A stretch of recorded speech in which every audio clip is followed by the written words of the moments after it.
महाविकास आघाडीनं विधिमंडळ सचिवांकडे नीलम गोरे यांच्या विरोधात अविश्वास प्रस्ताव दिलेला आहे।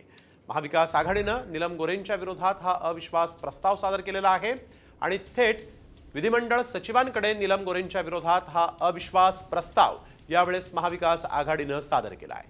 नीलम गोरेंच्या विरोधात अविश्वास प्रस्ताव सादर करण्यात आलाय। मवियानं आता विधिमंडळाच्या सचिवांकडे हा प्रस्ताव दिलेला आहे।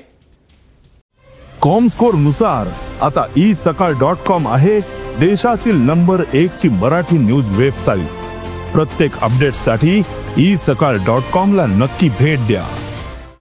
नीलम गोरेंच्या विरोधात हा अविश्वास प्रस्ताव सादर करण्यात आलेला आहे।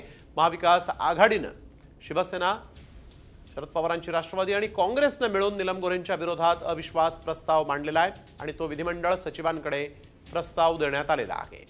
नीलम गोरे यांच्या विरोधात हा अविश्वास प्रस्ताव। रुपाली बडवे आमच्या प्रतिनिधी आपल्या सोबत फोन लाईन वरून जोडल्या गेलेल्या आहेत। रुपाली, काय अधिकची माहिती?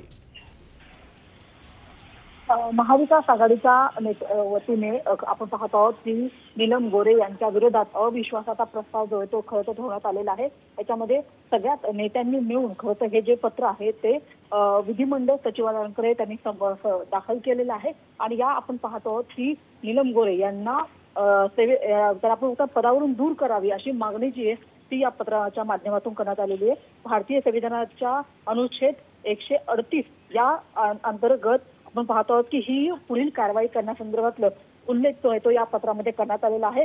महाराष्ट्र विधान परिषदेच्या उपसभापती नीलम गोरे यांनी सभागृहाचा विश्वास जो आहे तो गमावलेला आहे आणि त्याच्यामुळे त्यांना पदावरून दूर करावे अशा पद्धतीची मागणी या पत्राच्या माध्यमातून त्यांनी सचिवांकडे केलेली आहे, आपल्याला पाहायला मिळत आहे। बिलकुल, धन्यवाद रुपाली आपण दिलेल्या सविस्तर माहितीसाठी।